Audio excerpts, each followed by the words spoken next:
तुमच्या जाहिरातीसाठी एक संधी मोठ्या प्रेक्षकांपर्यंत पोहोचवा.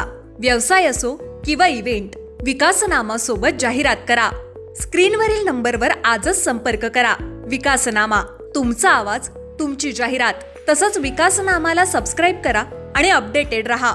ऐतिहासिक आणि परिवर्तनकारी असा लोकशाही आधारित निर्णय होता, पण जेव्हा हा निर्णय प्रत्यक्षात आणण्याची वेळ आली तेव्हा काही राजकीय पक्षांनी आपले खरे रूप त्या संसदेमध्ये दाखवले.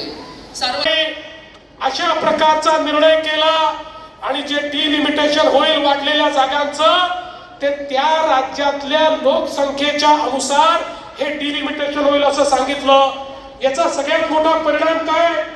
महाराष्ट्रासारखं राज्य, या राज्यामध्ये आपल्याला लक्षात असेल, यापूर्वी जे डिलिमिटेशन झालं त्याच्यामध्ये ग्रामीणच्या जागा कमी झाल्या आणि शहराच्या जागा वाढल्या.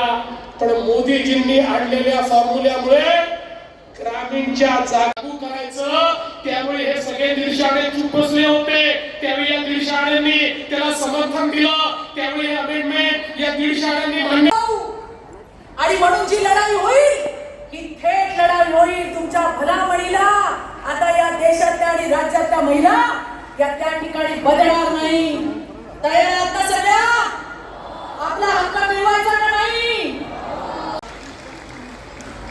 आता काही बोलघेवडे लोक 2023 चं माझं ट्विट दाखवतात आणि म्हणतात 2023 मध्ये जर महिला आरक्षण मिळालं होतं तर मग आता पुन्हा बिल आणण्याची आवश्यकता काय होती? झोपलेला जाग करता येतं, पण झोपेचं सोंग घेऊन जे बसले आहेत त्यांना जाग करता येत नाही. हे झोपेचं सोंग घेऊन बसलेले जे काही लाडगे आहेत, ज्यांना या ठिकाणी महिलांचं आरक्षण नको आहे, त्यांना हे माहिती आहे, अरे 2023 साली महिला आरक्षणाचं विधेयक आलं. हे 33% आरक्षणाचं घोंगडं भिजत पडले, भिजत. आज कुठेतरी देशाचे यशस्वी मुंडे, माधुरीताई मिसाळ, अमित साटमजी, मेघनाताई बोर्डीकर, चित्राताई वाघ, ऋतू तावडे, श्वेताताई महाले, मनीषाताई चौधरी. ज्या हाताने तुम्ही विधेयकाच्या विरोधात मतदान केले तसेच हात आता देशातील महिला तुमचा राजकीय गाशा गुंडाळल्याशिवाय राहणार नाही. हे सर्व लक्षात या ठिकाणी ठेवले पाहिजे. आणि आम्ही लढत राहू आणि महिलांचा त्यांचा न्याय हक्क मिळवून दिल्याशिवाय आम्ही स्वस्थ बसणार नाही. जय भारत माता की जय. जय हिंद, जय महाराष्ट्र. त्यांच्या राजकीय प्रतिनिधित्वावर आणि स्वाभिमानावर सरळ सरळ आणलेली ही गदा आहे.